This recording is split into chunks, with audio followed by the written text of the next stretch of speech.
नमस्ते जी, special podcast में मैं हरप्रीत कौर आप सभी का स्वागत करती हूँ।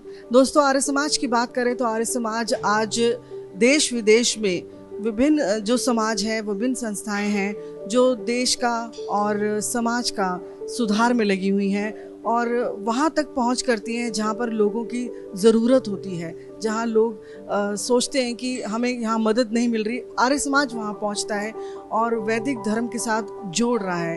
हम झारखंड की बात करते हैं अगर, तो झारखंड आर्य प्रतिनिधि सभा आज बहुत ही सराहनीय कार्य कर रहे हैं और वहाँ के प्रधान जो हैं श्री आर्य भारत भूषण त्रिपाठी जी आज हमारे इस पॉडकास्ट में हमारे गेस्ट हैं। मैं आपका स्वागत करना चाहूँगी त्रिपाठी जी। धन्यवाद मैम। त्रिपाठी जी, मैं जानना चाहूँगी कि अगर आर्य समाज से जुड़ाव की बात करें तो कैसे आपका ये सफ़र शुरू हुआ, कहाँ से आपको प्रेरणा मिली? जी, मैं सबसे पहले तो मैं आपको बता दूं कि मैं बिल्कुल एक पौराणिक परिवार का था। घर में सुखी संपन्न, अपना मंदिर, अपना तालाब और जो पौराणिकों में होता है वो होता था। मैं जब सर्विस में 19 साल की एज में ही मैंने सर्विस सेंट्रल गवर्नमेंट में पकड़ लिया।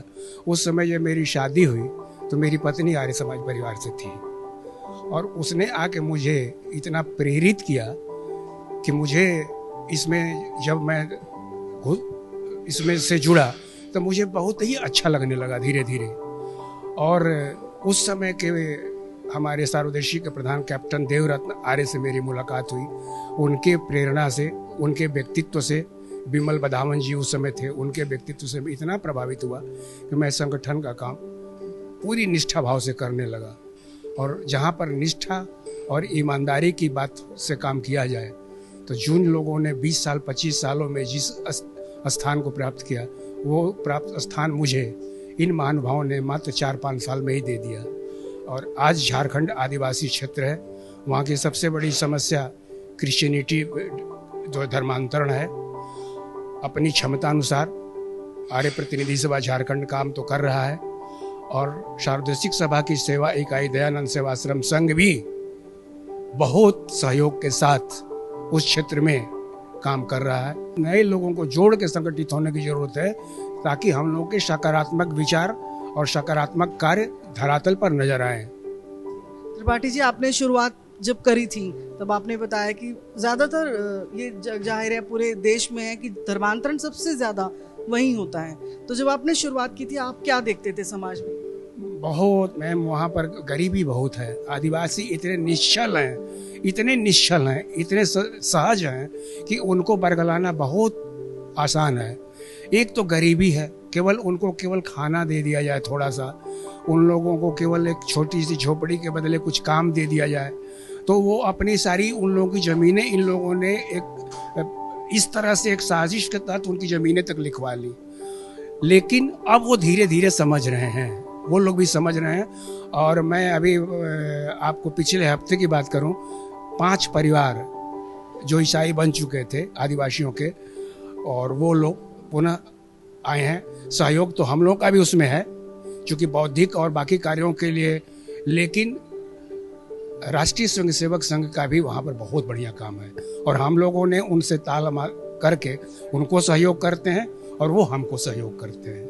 आर्य समाज की ओर से जो शिक्षा के, जैसे आपने बताया ABDS जो है अखिल भारतीय दयानंद सेवाश्रम संघ, वो कार्य कर रही है।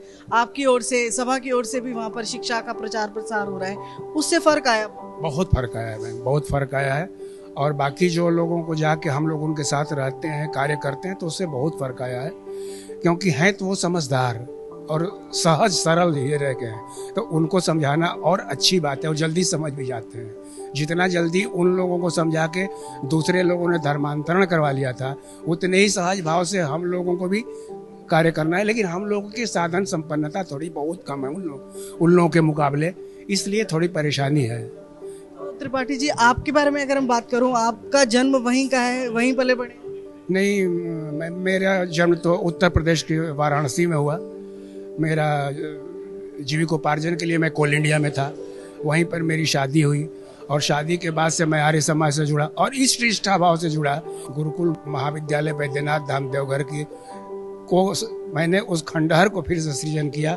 महाशय धर्मपाल जी ने 5 करोड़ रुपए लगा के वहाँ बिल्डिंग बना दी और भाई विनय आर्य योगेंद्र खट्टर और सभी लोग, दिल्ली के सारे हमारे प्रधान जी, अपने धर्मपाल जी, सब लोगों का इतना सहयोग रहा।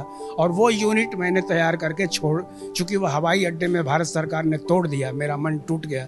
और 50 एकड़ ज़मीन अपने जिन भू माफियाओं से मैंने खाली कराया था, इसलिए भू माफियाओं मेरे जान पर हो गया, मेरा एक्सीडेंट कराया गया, मैं तो जान बचा के मरते मरते बचा। फिर वो प्रोजेक्ट तैयार करके अभी योगेंद्र खट्टर जी उसको देख रहे हैं, उनके अधीन दे के मैं अभी धनबाद में और अस्थायी रूप से भी वाराणसी में निवास कर रहा हूँ। लेकिन बिहार, बंगाल, झारखंड सभी लोगों का कोऑर्डिनेशन का काम भी सार्वदेशिक सभा ने मुझे दायित्व सौंपा है।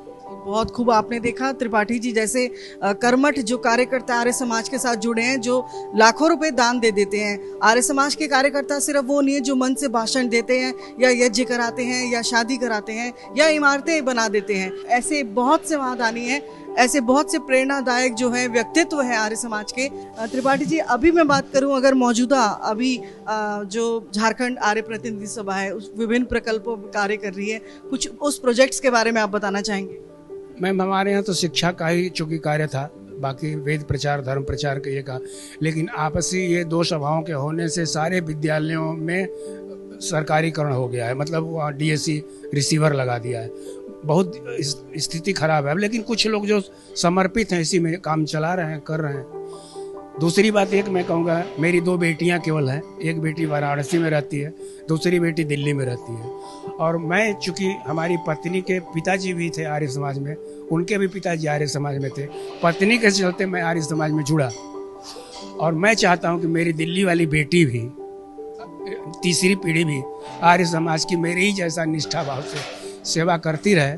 भाई बीना जी ने उसको आमंत्रित भी किया है और मैं आशा करता हूँ कि अगली पीढ़ी भी आर्य समाज का इसी निष्ठा भाव और समर्पण से सेवा करती रहेगी। त्रिपाठी जी, जो आपको देख रहे हैं, विशेषकर अगली पीढ़ी जो आप कह रहे हैं, नई पीढ़ी, उसमें आप क्या गुण देखते हैं कि वो आर्य समाज से जुड़े, वो उनको क्या आप उपदेश देना चाहेंगे? देखिए, आज के बच्चों में तेजस्विता तो बहुत है, बहुत तेजस्विता है। जैसे मैंने बताया कि आदिवासी इतने सहज और सरल हैं, इसलिए उनको किसी भी तरह से भ्रमित कर देना आसान है। उसी तरह से आज के जो युवा वर्ग है, बच्चे हैं, बहुत तेज हैं, बहुत तेजस्विता है। इनको भी अति सर्वत्र वर्जेत, एक हमारी संस्कृत की उक्ति है। तो इतनी तेजस्विता में भी वही खतरा है कि कभी भी किधर भी भटक सकते हैं। यदि ये इधर आ गए तो ये बहुत ऊंचाई पर जा सकते हैं, और यदि इधर आ गए तो ये बहुत पतन पर जा सकते हैं। चलिए, आपका बहुत बहुत धन्यवाद इस पॉडकास्ट में शामिल होने के लिए और हमारी शुभकामनाएं। आपको भी बहुत बहुत धन्यवाद, मैं बहुत बहुत धन्यवाद। तो जल्दी मिलेंगे एक नए पॉडकास्ट के साथ, तब तक के लिए आपका बहुत बहुत धन्यवाद। आपका प्यार देने के लिए इसी तरह अपना प्यार देते रहिए, हमारे पॉडकास्ट देखते रहिए। धन्यवाद।